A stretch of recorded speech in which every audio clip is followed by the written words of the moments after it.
estamos ya. Bienvenidos.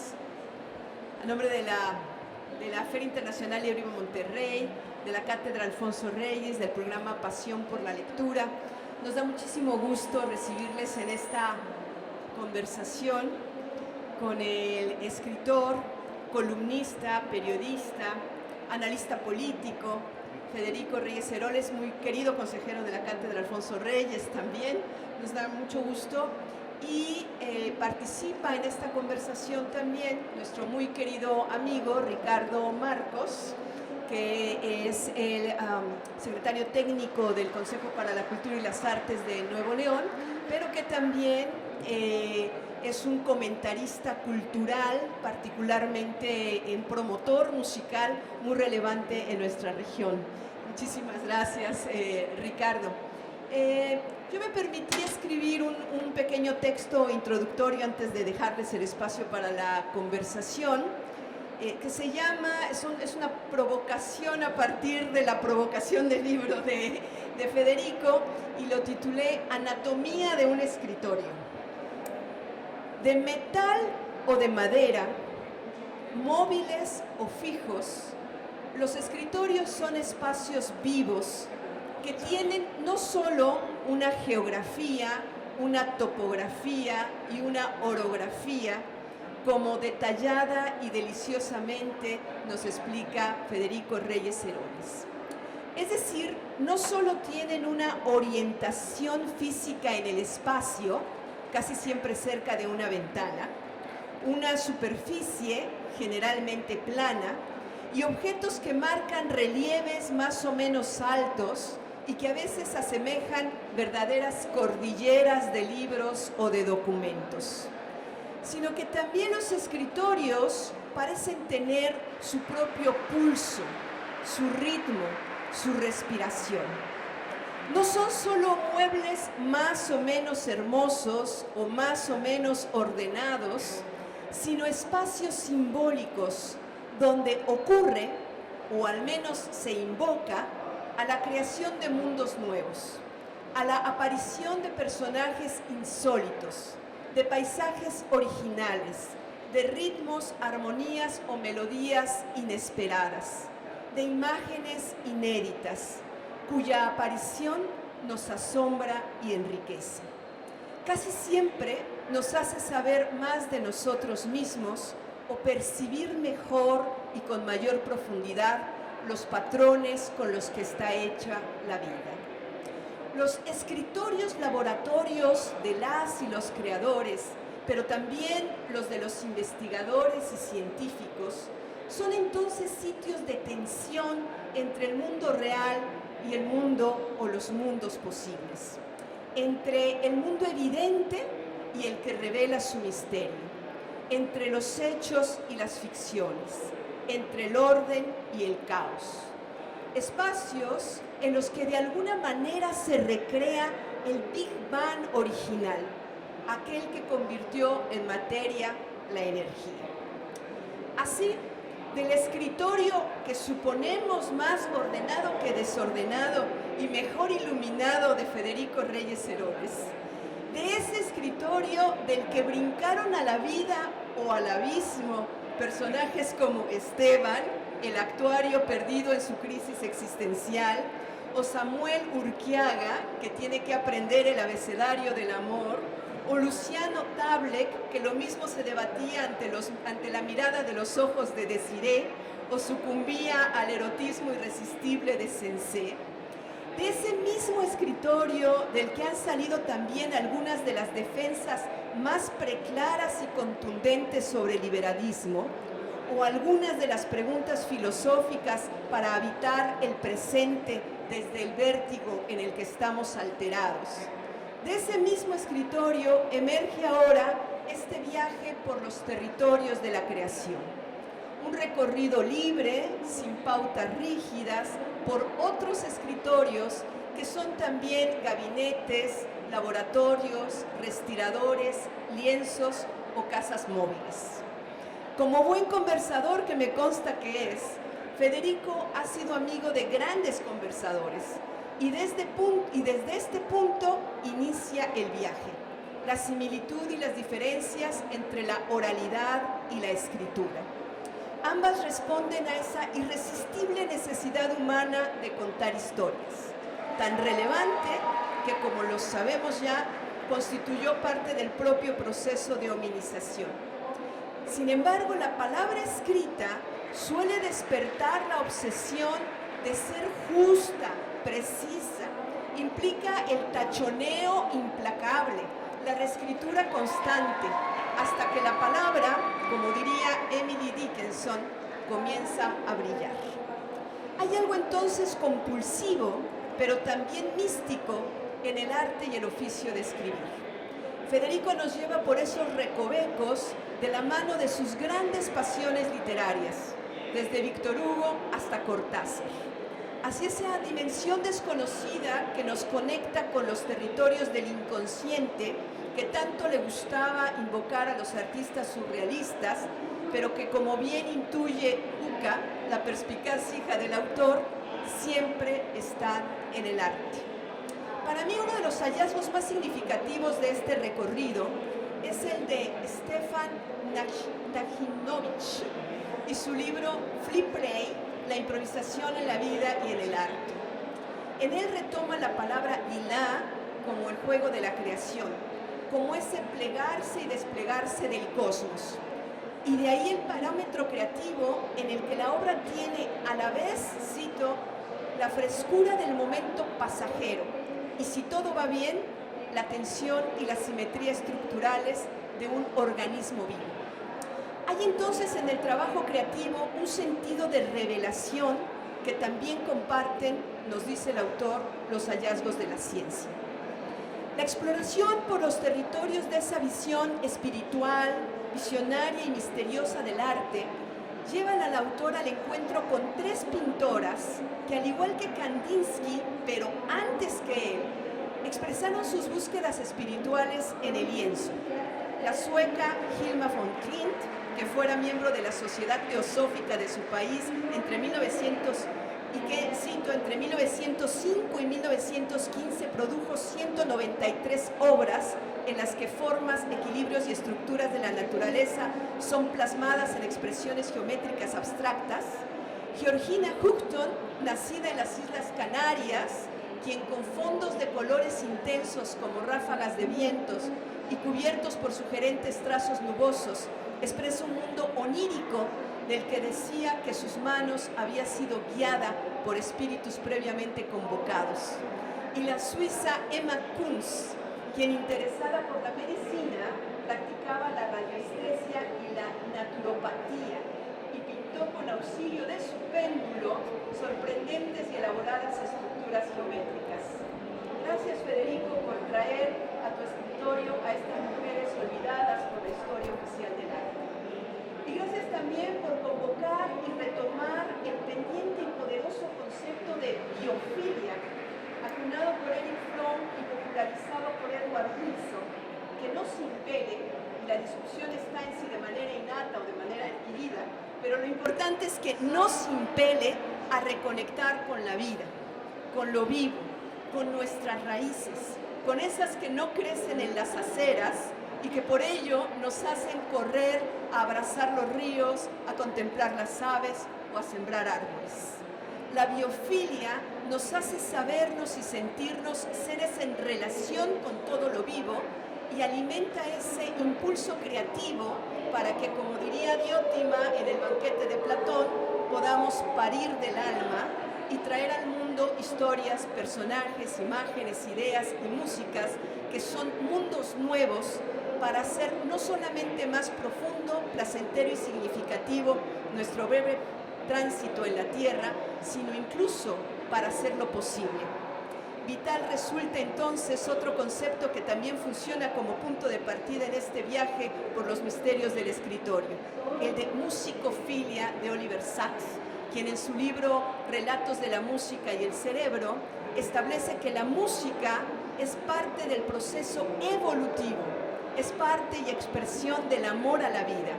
Y con ese concepto es que quiero ceder la palabra a uno de los melómanos más apasionados que conozco para que siga la conversación. Ricardo, la palabra es tuya.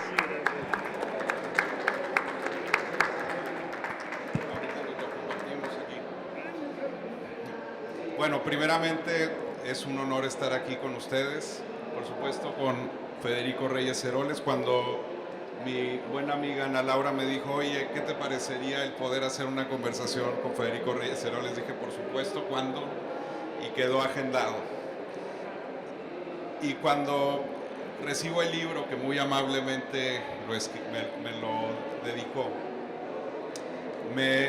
fue realmente una travesía de deleite, porque curiosamente lo primero dije, bueno, ¿qué tipo de libro es este? Evidentemente lo más usual es irnos al lugar común de, bueno, es un libro de ensayos, ¿verdad? En torno al proceso de creación, y quizá inicialmente sería el de creación literaria.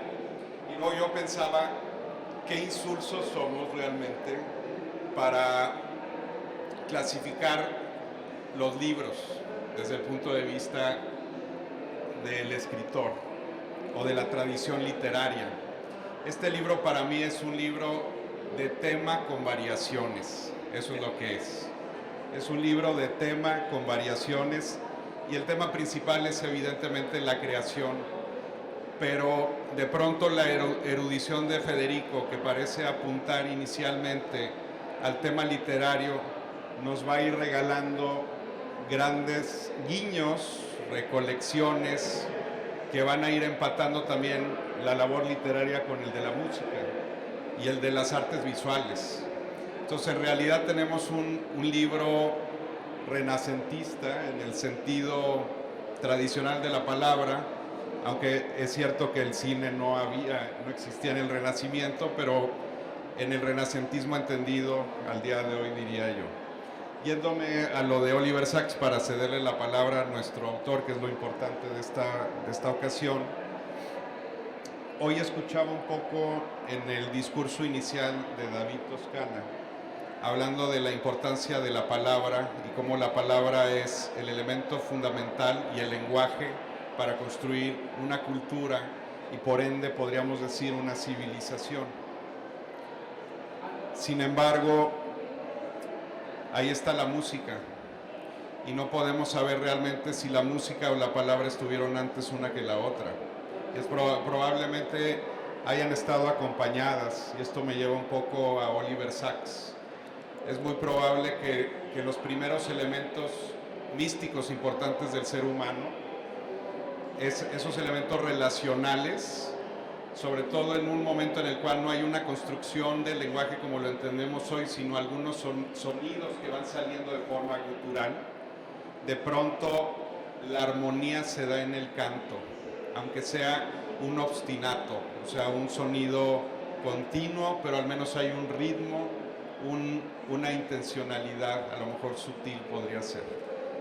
Por lo tanto, yo diría que es muy pertinente este recorrido de Federico, en donde finalmente abre el espectro de la creación, y en donde evidentemente el tema de la música sigue siendo algo misterioso, como el propio Darwin lo aceptó, pero que nos da mucho que pensar, porque finalmente no podemos disociar esta idea de que una lengua se desarrolla, pero sin el contexto de los sonidos ordenados, que es lo que sería la música.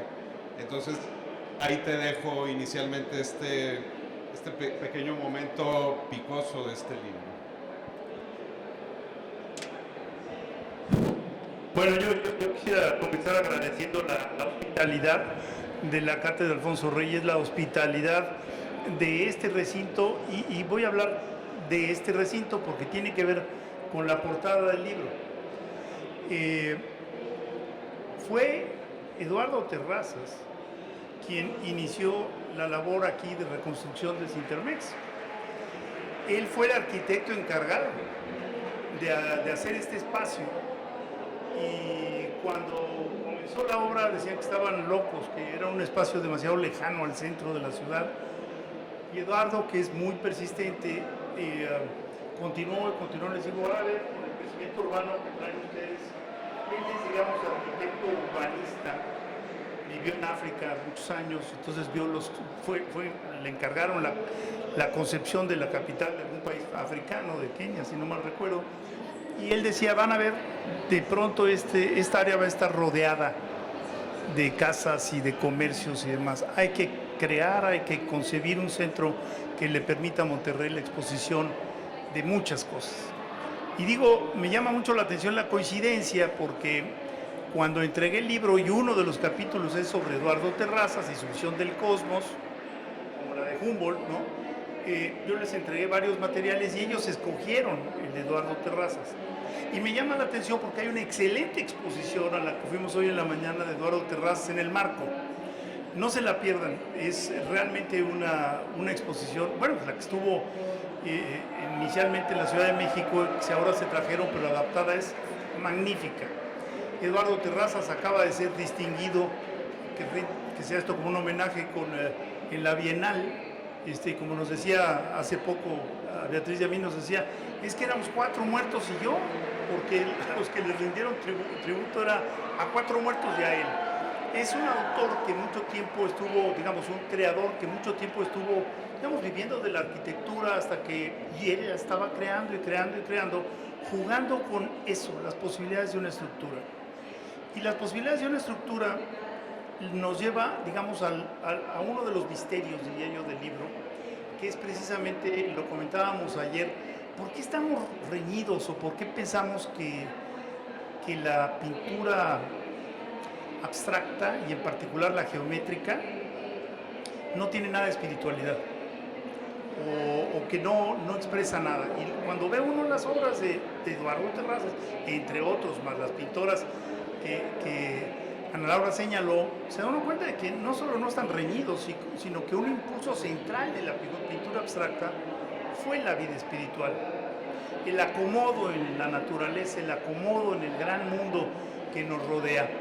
Entonces, digo, muchas casualidades, ¿no? Que la portada del libro la hayan escogido, que estemos aquí y que en el marco esté Eduardo, la exposición de Eduardo me parece fantástico. Comienzo diciendo lo que me parece que es evidente. Si hay un cruce horizontal de disciplinas que no tiene un orden, porque así fue.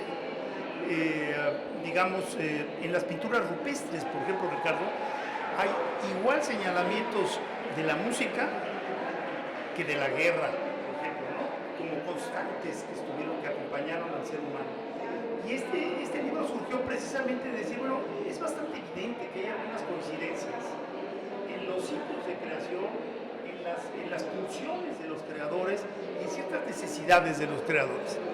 Entonces, lo que hace 100 años era desconocido, para volver a Darwin, cuando le preguntan ¿y para qué sirve la música? Darwin dice, no sé, es una facultad oculta del cerebro humano, ¿no? Sí, 100 años después está Oliver Sacks con sus headphones señalando cómo se mueven las neuronas y cómo las neuronas son capaces hasta de bailar, ¿no? Esto, en México hubo un grupo, Adolfo Martínez Palomo, Roberto Kretschmer, que estaban ensayando al mismo tiempo sobre las reacciones del cerebro. Entonces, es la música un área desconocida, sí, pero mucho menos desconocida de lo que era hace 100 años. Ahora sabemos mucho más de los creadores. No estoy peleando con la idea de la inspiración, pero la inspiración engloba tal cantidad de factores que hoy se pueden de alguna manera discernir, que vale la pena intentarlo, ¿no? Porque los creadores muchas veces se refugian en lugares aislados, rodeados de bosques, de lagos, buscan estar en contacto con la naturaleza. Y esto suena romántico, como comentábamos en el coche, Ileana, ¿no? Bueno, al bueno de Rousseau que va a visitar a nada menos que a quien está encarcelado, lleva lleva un periódico debajo del brazo, se sienta debajo de un árbol y de pronto dice, en sus confesiones, dice, no, es que en ese momento se me acomodaron las ideas y si yo pudiera escribir lo que en ese momento vi, sería fantástico. Bueno, suena un cuadro medio romántico inventado, pero cuando ve uno que muchos de los artistas tienen esta especie de iluminación en el contacto con la naturaleza, pues se vuelve interesante. Por ejemplo, comentábamos también que lo de Newton, la manzana o el manzanazo de Newton, es parcialmente comprobable, en tanto que sí hubo una pandemia y entonces cerraron Cambridge y Newton se fue a la finca familiar en donde hay árboles frutales y además de otros árboles, y pudo haber estado sentado debajo del manzano cuando le vino la idea de que por qué no se va de lado y por qué no se va para allá y por qué se va para abajo. Sí, la probabilidad de que le haya caído la manzana directamente sobre el cerebro, ahí viene el cálculo, suponiendo que el manzano es un manzano generoso y tiene 2,5 metros cuadrados, pues existe, pero es baja.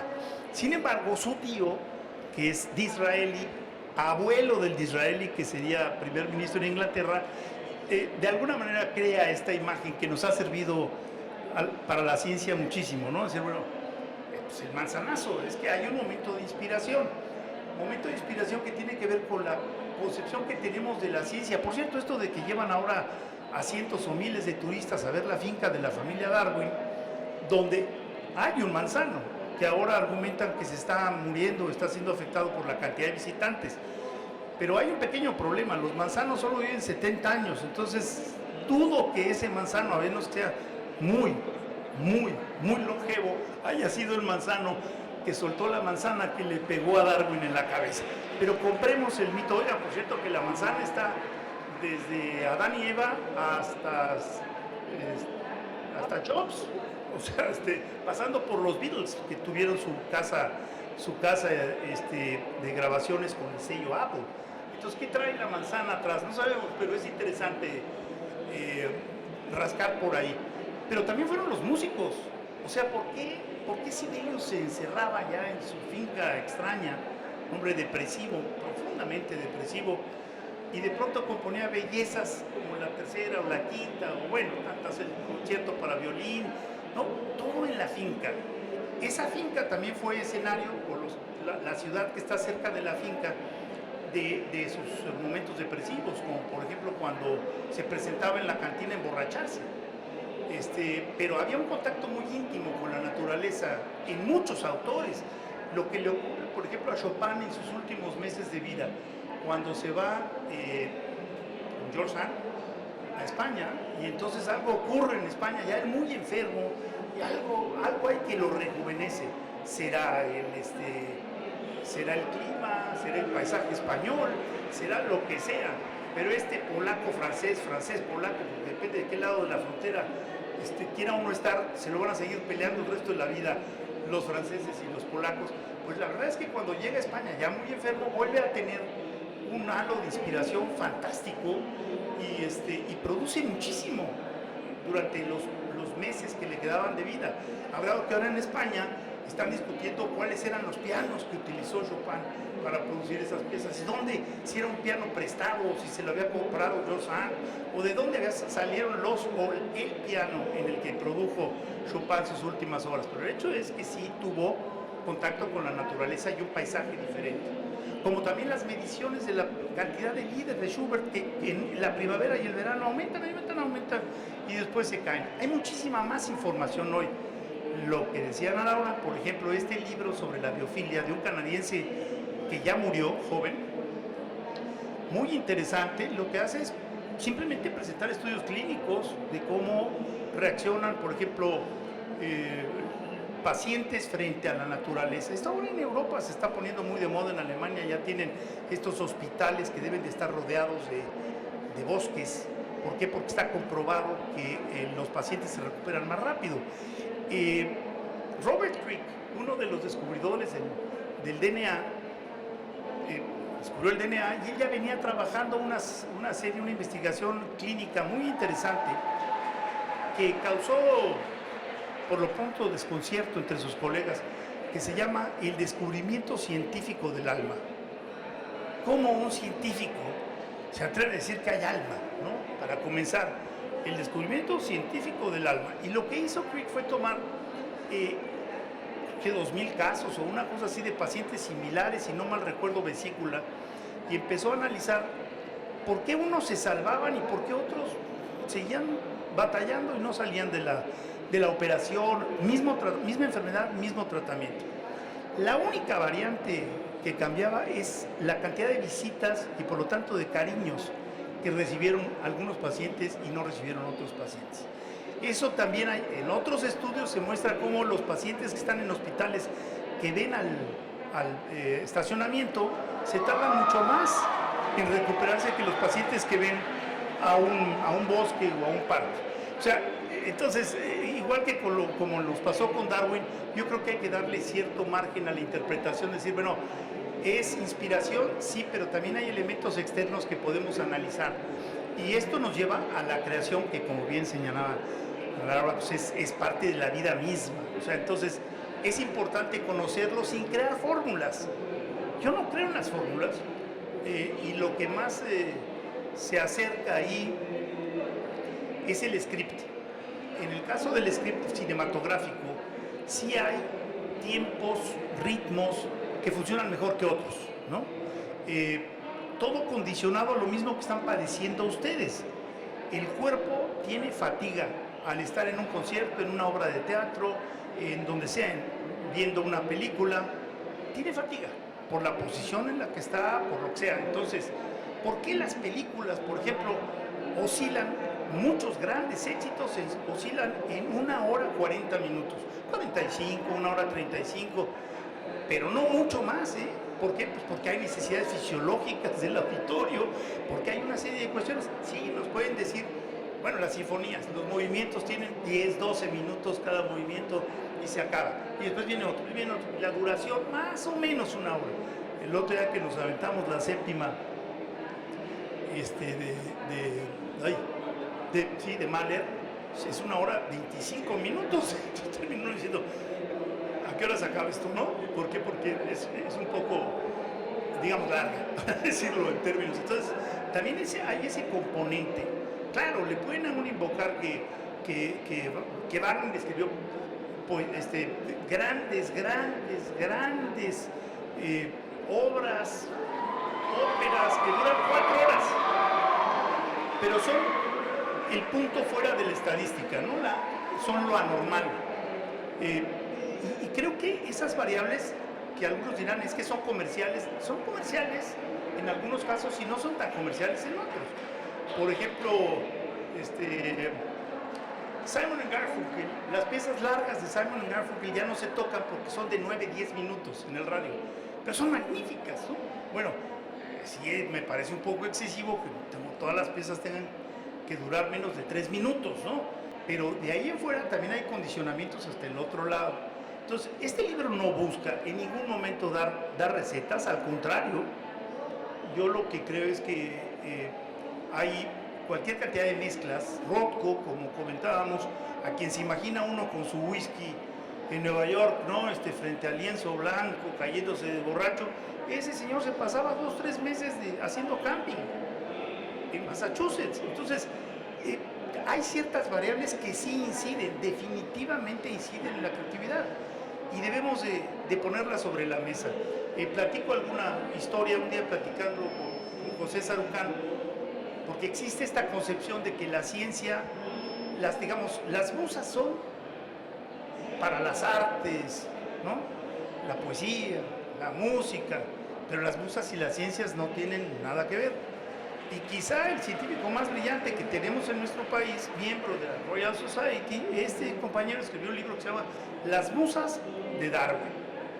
Entonces dice uno, a ver, espérame, que por cierto mañana va a estar aquí presentando un texto. Las musas de Darwin. Entonces un día le pregunté a José, le digo, oye, ¿por qué las musas? Yo volví a releer el texto y entonces le digo, pues como que las musas son para el otro mundo, no para la ciencia. Y me reaccionó diciendo, eso es falso. La ciencia se da por acumulación, los grandes avances científicos se dan por acumulación, pero si esa acumulación no tiene una implosión o explosión, como lo quieran ver, no avanza.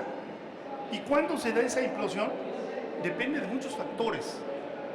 El manzanazo de Newton, no, o sea, el haber estado ahí. Entonces, yo creo que tenemos que ser, por un lado, más flexibles a entender el fenómeno, pero también más exigentes, porque el mundo de la creatividad tiene ciertas coordenadas que pueden parecer artificiales. Por ejemplo, Faulkner no escribió su primera novela rodeado del Mississippi, la escribió en un cuarto de hotel, ¿sí? Y por eso puse al bueno de Cortázar hasta el mero final, porque Cortázar, frente a la enfermedad de ambos, de Carol Dunlop y de él, decide emprender un viaje entre París y Marsella, 70 kilómetros, porque no podían alejarse ya de la clínica, y entonces compra una combi, y en la combi se instalan ellos dos, y él empieza a imaginar desde el momento que le entregan la combi, que esa combi se va a llamar Fafner, ni más ni menos que Fafner, ¿no? Le ve los ojos a la combi, párense enfrente de una combi y le van a ver los ojos a las combis, como un maestro que nos decía, me miras como si fueras un Volkswagen, ¿no? Porque tenían una forma, los faros del Volkswagen muy particular. Y entonces, bueno, empiezan este recorrido que es digamos, el contrapunto de lo que vengo diciendo. Se pasan, no sé, 15 días recorriendo, parándose estación por estación de recreo en la autopista, en los 70 kilómetros de la autopista, se estacionan y dice con toda claridad, cuando había hoteles y nos bajábamos y nos íbamos a un hotel o un restaurante. Pero ahí están las fotos de Cortázar escribiendo en las condiciones más adversas que uno se puede imaginar, porque el escritorio, como decía Sanalao, está acá también, lo lleva aquí, el orden del escritor puede estar expuesto en muchas situaciones. Hemingway nunca estuvo en el frente y escribió, sin embargo, escenas en donde nos hizo creer que, bueno, él estaba allí entre las balas, nunca estuvo en el frente. Y así podríamos seguir hablando de escritores y de creadores que no tuvieron, digamos, ese contacto. Entonces, sí hay una exposición entre la realidad, la verosimilitud, porque el narrador, por ejemplo, no puede romper con lo verosímil. Si rompe con lo verosímil, en ese momento la narración se vuelve o fantasía, que es otro género, o se vuelve inservible para el lector, porque dicen, esto no es posible. Pero grandes autores, como por ejemplo Víctor Hugo, brincan de un mundo al otro, ¿no? Entonces dice, el puente en el Sena, a tal punto está ahí se ve la placa construido por una empresa alemana con acero de tal y tal. Es real, ahí están las placas. Próximo párrafo, totalmente ficción. Pero claro, como el párrafo anterior es real, como las escenas de Waterloo son reales, como todo esto uno dice, no me puede estar engañando. Pues claro que nos está engañando, porque hay momentos de la realidad que solo la pueden explicar los creadores. Platico una anécdota del Gabo, que creo que viene en el libro. Un día, cuando publicó el Gabo hace muchísimos años, publicó aquello, El general en su laberinto. No sé dónde nos encontramos, estaba sacando una revista, que fue un fracaso, por cierto. Y entonces me lo encontré y le dije, oye, ¿y esto de los historiadores que vienen atrás? ¿Quién es el historiador mexicano? Que no, ni me lo menciones. Le digo, ¿qué pasó? No. Si es que yo traté de hacer una novela lo más apegado a los hechos históricos. Dice, y entonces por eso envié el original a una serie de historiadores colombianos, venezolanos, bla, bla, bla, y mexicanos, y un mexicano. Historiador que, por cierto, yo no ubicaba. Le digo, ¿y quién es ese señor? No, ni me lo menciones, porque mira, yo me imaginé a Bolívar muchas veces llegar de una batalla con las botas enlodadas, ¿no? La camisa sudada, la casaca rota, ¿no? Una condición deplorable, y toparse, sentarse debajo de una roca o encima de una roca y ver un mango. Entonces, con esfuerzo tomar el mango, abrirlo, empezar a morderlo, y el jugo del mango se mezclaba con el sudor y entraba en la camisa, pero Bolívar se recuperaba, ¿no? Sí, y había varias escenas con el mango. Y entonces yo ya estoy por enviar el libro a la editorial, cuando me escribe este historiador y me dice, don Gabriel, n'est pas posible. El mango no es posible. El mango no había llegado a América. ¿Cómo? Y entonces empieza el Gabo a cambiar todas esas escenas por naranjas que sí son muy sabrosas, pero que no tenían aquello del jugo escurriendo por el cuello, no era tan pegajoso, no era tan pegosteoso el jugo escurriendo y le metió manzanas y le metió no sé tantas frutas, pero pues ninguna era lo que él había imaginado. Envía el libro a la editorial Y entonces se publica el libro y 1 o 2 meses después le escribe el historiador y le dice, me equivoqué, don Gabriel, sí había mangos en América. Entonces el Gabo estaba furioso. Confiar en uno mismo, en la capacidad para inventar. O sea, a ver, Alejo Carpentier no vivió nunca en Haití, sin embargo nos regaló una maravilla de novelas sobre lo que fue la Ilustración, ¿no? O el barroco, exactamente. Entonces, hay un momento en donde la imaginación es necesaria para explicar la realidad. El libro de Sergio Ramírez, amigo de la casa, por cierto, es muy bueno porque dices, perdón, es que hay un momento en donde tenemos que recurrir a la invención de lo que puede ser real o pudo ser real. Y si no lo hacemos, entonces no estamos aportando nada como escritores de novelas históricas, digamos, ¿no? Entonces, este libro lo que busca es simplemente provocar, como lo dijiste, provocar sobre un tema del cual hablamos poco, lo damos como por, sí, la inspiración. La inspiración tiene asideros concretos y tiene, diría yo, misterios en los cuales debemos incursionar, porque entre otras cosas son muy divertidos. De la manzana al mango de García Márquez se la puede uno pasar realmente. El otro día que estábamos escuchando a Carmina Burana, estábamos viendo que el ábate se enamora, pero en primavera, ¿no? Entonces empieza a sentir una serie de emociones que no había sentido por aquella mujer, pero todo ocurre en primavera y describe la naturaleza, ¿no? ¿Qué estaba yo leyendo? De Hume. Que Hume después de un periodo depresivo se va a una finca, y es en la finca donde él concibe el ensayo sobre la naturaleza humana, en un pleno proceso de recuperación de la depresión que ayer comentábamos. No debe haber sido, la expresión depresión es bastante moderna, en realidad del siglo XIX, ¿no? Melancolía era lo que se usaba, pero un día un psiquiatra me dijo, la diferencia entre la melancolía y la depresión es muy clara. La melancolía es productiva, la depresión no, y hay algo de cierto, ¿no? Entonces yo creo que no era la palabra depresión, pero evidentemente Hume no estaba de fiesta y se sentía mal, y escribió una carta a un médico en la cual le describe sus síntomas, que eran de depresión.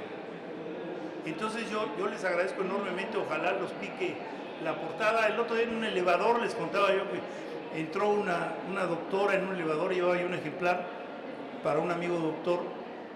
Entonces una médico joven se le queda viendo y dice, nada más por la portada vale la pena comprarlo.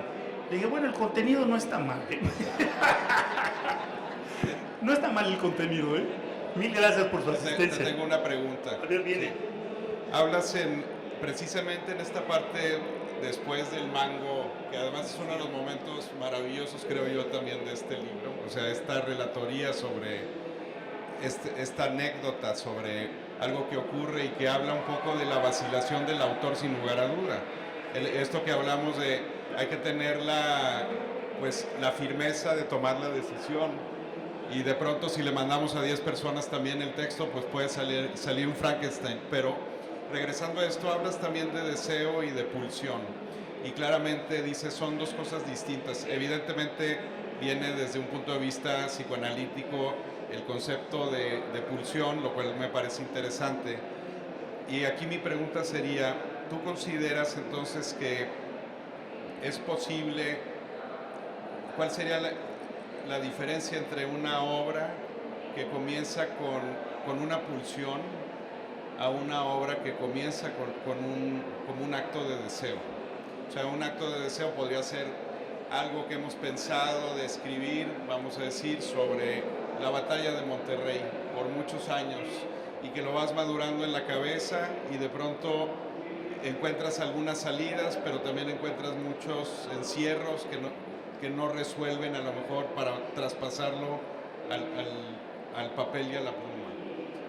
Pero parece que la pulsión, sin embargo, es un golpe de energía, lo podríamos describir así quizás, que nos mueve o que automáticamente nos lleva a algo, o sea, a comenzar, a quizá traspasar una idea que no la hemos madurado tanto como si fuera una idea de deseo, pero que a lo mejor también está en todo nuestro inconsciente, ¿no? Es una excelente pregunta. yo te contestaría, creo que lo maravilloso de, porque además la palabra pulsión cosa de mala fama, y no necesariamente se la merece. Por ejemplo, Mozart me parece que es una cantidad de pulsiones extraordinarias, ¿no? Entonces sentaba, tenía este impulso innato de empezar a, ¿no? Y brincaba y jugaba y jugaba y jugaba y acababa piezas cortas, la mayoría de ellas, claro, hay grandes obras. Pero Mahler no era pulsión, Mahler era construcción, planeación. Pensemos en la quinta, ¿no? En donde hay desde un circo, en el primer movimiento, hay un circo, hay una marcha fúnebre, perdón, pero eso sí tuvo que haber sido muchísimo más elaborado, ¿no? Y en las partituras, eso es muy interesante, ver las partituras. Hay un libro maravilloso de originales de escritores, donde se da uno cuenta de qué tanto corrigieron, que se llama El oficio de escribir, y cómo corrigieron y por qué corrigieron. Y algunas correcciones son básicamente de estilo, en donde hay cacofonías y las van eliminando, pero hay otros, digamos, esos son los hay autores muy estructurados y hay otros que meten cortes brutales, ¿no? ¿Por qué? Porque el inicio fue una pulsión.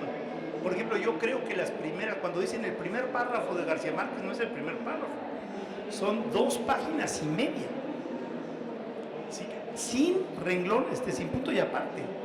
Eso es una energía brutal que él traía en el momento que se sentó al escritorio, ¿no? ¿Planeado?